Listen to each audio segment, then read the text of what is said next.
Olá, vamos examinar as Escrituras?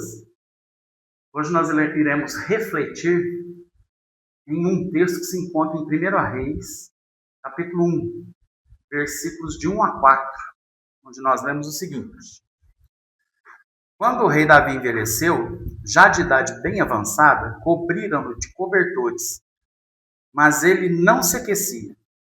Por isso seus servos lhe propuseram: Nós vamos procurar uma jovem virgem para servir e cuidar do rei. Ela se deitará ao seu lado, a fim de aquecer o rei. Então procuraram em todo o território de Israel uma jovem que fosse bonita e encontraram Abisag, uma sunamita, e a levaram ao rei. A jovem, muito bonita, cuidava do rei e o servia, mas o rei não teve relações com ela. Esse texto, quando nós unimos com o nascimento de Jesus, onde a Virgem Maria tinha 14 anos, nós ficamos horrorizados. Como é que uma menina de 14 anos pode ser mãe? Como é que uma menina da mesma idade pode se casar com um rei para aquecê-lo? Mesmo dizendo aqui que eles não tiveram relações sexuais. Por quê? Porque ele não tinha condições, mas ela fazia parte do seu harém. Tanto é que ele morre, um dos filhos quer se casar com ela e não é permitido, Salomão não permite. Aí nós ficamos pensando, isso aqui não deveria se encaixar em hebefilia? Ou se no máximo ela tivesse 15 anos, não se encaixaria em efebofilia? Agora nós vamos descobrir por que não. Na época, o contexto histórico, por que não era considerado errado, por que não era considerado pecado, porque não era moralmente errado e era moralmente aceito. E aí nós vamos fazer uma viagem no tempo e vermos quais são os conceitos da época. Então, a idade para o casamento e para a maternidade nesse período histórico era 12 anos e meio. Nesses 12 anos e meio, era exatamente quando as meninas normalmente menstruavam. Então, a partir da menstruação, elas eram consideradas adultas. Não havia o conceito de adolescência. Os meninos, a partir dos 13 anos. Só que os meninos, eles não se casavam com 13 anos normalmente, porque eles tinham que sustentar a família. Então, normalmente, até 15 anos eles se casavam. Há alguns motivos bem interessantes que nós podemos ver. Então, vamos ver alguns. A expectativa de vida era baixa. Entre os povos, não só entre os judeus, mas todo o povo, à sua volta, isso era considerado normal. Porque a expectativa de vida era entre 30 e 35 anos. Então, você se casar aí com 14 anos, para que você tenha uma para quem tem uma expectativa de vida de 35 anos no máximo, é uma boa idade para se casar. Não que todos morriam aos 35 ou até os 35. Há exceções, 70 anos, 60, mas a maioria morria antes. Outra coisa, outro fato, é que eles tinham muitos filhos, porque muitos não vingavam, ou seja, morriam na infância. E você precisava garantir a sua descendência familiar, deixar seu nome na história. Outro aspecto era que a sociedade era agrícola e patriarcal. Quanto mais filhos, homens, mais mão de obra você teria. E esses filhos também, eles garantiam a segurança dos seus pais. Por que é que morriam tão cedo? Bom, algumas mulheres morriam no parto, ou mesmo o bebê, mas mais as mulheres. Os partos eram arriscados. havia guerras e muita violência. As doenças infantis eram de alta mortalidade. Não haviam vacinas, não existia antibiótico. Então as infecções, elas eram abundantes. Era uma questão de sobrevivência. A vida deles era uma vida comunitária. Essa vida comunitária era em volta do templo de Jerusalém, em volta do judaísmo e da sinagoga. As famílias eram normalmente compostas por pai, mãe, avó, irmãos. Então eram núcleos familiares dentro de uma comunidade maior de judeus. A família era extensa, que é o que eu disse agora. Estendia até os seus avós, tios, enfim. Eles aprendiam o ofício do pai, os filhos. Então, Jesus era carpinteiro porque José era carpinteiro. Então, era o ofício dos pais que determinava a profissão deles, normalmente. Já as meninas, elas cuidavam dos irmãos e das tarefas domésticas.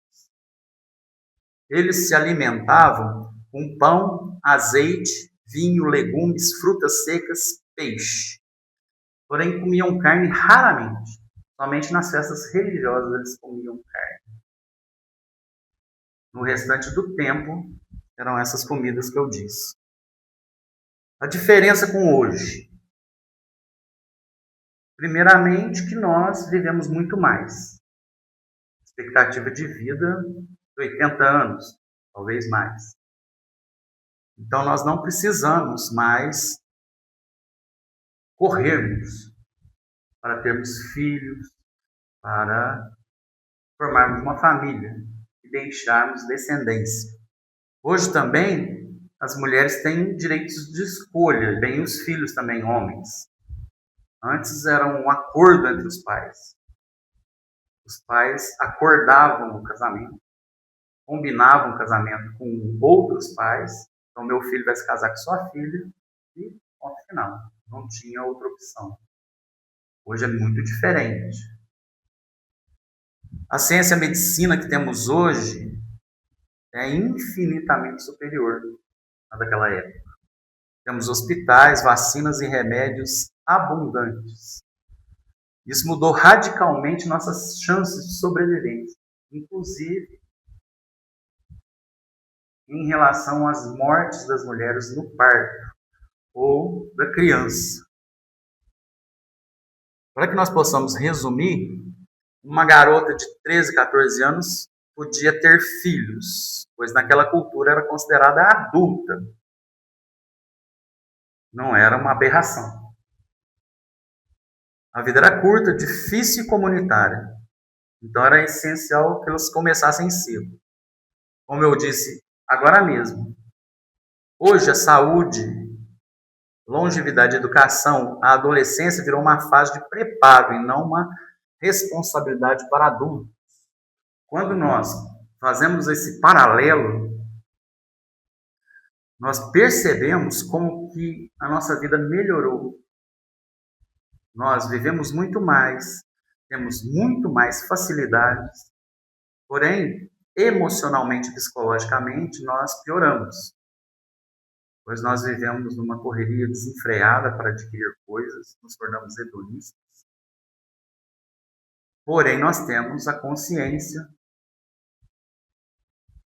de Hebéfilos, de Efebófilos e daquele outro nome que eu não posso pronunciar aqui. Sabemos que não está moralmente correto e sabemos que não há necessidade disso. E que a maturidade, ela vem com o desenvolvimento cerebral. E uma adolescente não está desenvolvida, nem emocionalmente, nem intelectualmente. Mesmo fisicamente, totalmente, ela não está desenvolvida. Então, com essa consciência, é que nós criamos leis para impedir qualquer tipo de abuso. Hoje nós consideramos uma menina de 14 anos como criança ainda. Ela não é criança, ela é uma adolescente. A mulher começou a se formar já, mas ela está em formação, ela não está pronta, não está terminada. E o menino, eu acredito que a adolescência dele vai acabar lá pelos 40 anos, talvez 50, pois nós temos adolescentes de sobra. Não só meninos, meninas também. Então é importante nós lermos as Escrituras, entendendo o seu contexto histórico, entendendo o ambiente em que eles viviam, como era a sociedade, como eles enxergavam a vida. E é exatamente esse resuminho aqui que eu fiz nesse vídeo. Para que você tenha a compreensão das Sagradas Letras, você precisa saber isso. Contexto, ambiente, as línguas originais de preferência, para que você não cometa grandes erros teológicos e não passe para frente, porque isso tem acontecido regularmente.